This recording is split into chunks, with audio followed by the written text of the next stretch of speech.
नमस्कार। आज हम बात करने वाले हैं आर स्टूडियो की।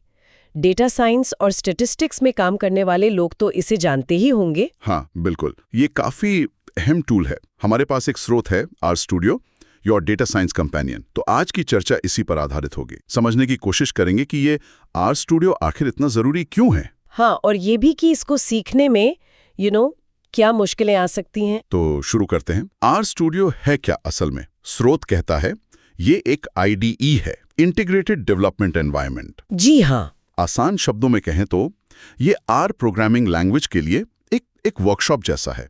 एक ही जगह पर आपको कोड लिखने, चलाने, नतीजे देखने, ग्राफ बनाने, फाइलें संभालने की सुविधा मिल जाती है। अच्छा, मतलब सब कुछ एक ही स्क्रीन पर? हाँ, लगभग। एक तरफ आप कोड लिखते हैं, दूसरी तरफ उसका नतीजा दिखता है, नीचे कंसोल होता है और प्लॉट्स के लिए भी अलग विंडो होती है। सब कुछ जुड़ा हुआ। ये तो काफी सुविधाजनक लगता है। स्रोत भी इसके यूजर फ्रेंडली इंटरफेस की बात करता है। बिल्कुल।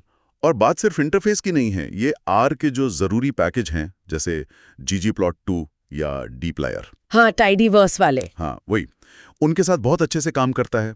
ggplot2 से आप बेहतरीन ग्राफ्स बना सकते हैं परत दर परत, और dplyr डेटा को साफ करने, बदलने, उसका सार निकालने में माहिर है। तो मतलब डेटा एनालिसिस और विजुअलाइजेशन दोनों आसान हो जाते हैं। कहीं ज्यादा सहज हो जाते हैं। हाँ, ये पैकेज आर स्टूडियो के साथ मिलकर काम को काफी स्ट्रीमलाइन कर देते हैं। रुत ये भी कहता है कि अकादमिक दुनिया में, मतलब रिसर्च वगैरह में, हाँ, इसका बहुत इस्तेमाल होता है। हाँ। Statistics, economics, biology. जी हाँ, पब्लिक हेल्थ में भी।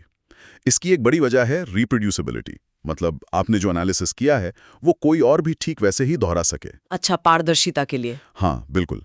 आर स्क्रिप्ट्स के जरिए आप पूरा प्रोसेस रिकॉर्ड कर सकते हैं। तो थीसिस लिखने, रिसर्च पेपर बनाने के लिए ये बहुत बढ़िया है। आप अपना कोड और डेटा शेयर कर सकते हैं। ये तो हुई इसकी अच्छी बातें, लेकिन स्रोत कुछ चुनौतियों का भी जिक्र करता है सीखने वालों के लिए। हाँ, वो तो है। देखिए, आर का जो सिंटैक्स है, मतलब कोड लिखने का तरीका, वो शुरू में थोड़ा सा अलग लग सकता है। और फंक्शंस, पैकेज, ये सब। हाँ, इतने सारे फंक्शंस हैं, हजारों पैकेज हैं, कौन सा कब इस्तेमाल करना है, डेटा को कैसे हैंडल करना है, इसमें कंफ्यूजन हो सकता है। और एरर भी तो आती होंगी कोड लिखते वक्त। बिल्कुल आती हैं। स्टैटिस्टिकल मॉडल बनाते समय या ग्राफ बनाते समय एरर आना आम बात है। और फिर उन एरर को समझना, उन्हें ठीक करना, वो भी एक सीखने का हिस्सा है। इसी पॉइंट पर स्रोत पेन कंटेंट डिजिटल जैसी सेवाओं का जिक्र करता है। ये क्या है? क्या मदद मिलती है इनसे? हाँ, स्रोत बताता है कि ये एक्सपर्ट गाइडेंस देते हैं। जैसे अगर कोई छात्र असाइनमेंट में फंस गया है या रिसर्च एनालिसिस में मदद चाहिए, तो ये लोग मदद करते हैं। हाँ, स्रोत के अनुसार वो सही आर कोड लिखने में, या जो नतीजे आए हैं उनका मतलब समझाने में, या फिर अच्छे ग्राफ बनाने में मदद कर सकते हैं। यहाँ तक कि डेटा क्लीनिंग या पूरी थीसिस या प्रोजेक्ट में भी शुरू से आखिर तक। अच्छा, तो मतलब अगर कोई अटक जाए तो मदद मिल सकती है। जी, ये एक विकल्प है। स्रोत यही इशारा कर रहा है कि सीखने के रास्ते में अगर मुश्किलें आएं तो सपोर्ट मौजूद है। तो कुल मिलाकर आज के डेटा ड्रिवन वर्ल्ड में आर स्टूडियो सीखना एक अहम स्किल है। ये पावरफुल तो है, पर इसमें महारत हासिल करने में वक्त और मेहनत लगती है। सही कहा। और कभी-कभी थोड़ी सी बाहरी मदद भी काम आ सकती है।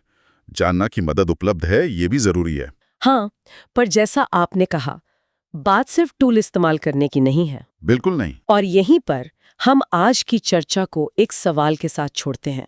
सिर्फ आर स्टूडियो चलाना सीख लेने से आगे बढ़कर अगर कोई ggplot2 या dplyr जैसे पैकेजों के पीछे का लॉजिक, उनके काम करने का तरीका समझें, तो ये समझ उसके डेटा को एक कहानी की तरह पेश करने के अंदाज को, मतलब डेटा स्टोरी टेलिंग को, कैसे बदल सकती है। ये सोचने वाली बात है, गहरा सवाल है। हाँ, तो इस पर सोचिएगा जरूर। आज के लिए बस इतना ही। धन्यवाद। धन्यवाद।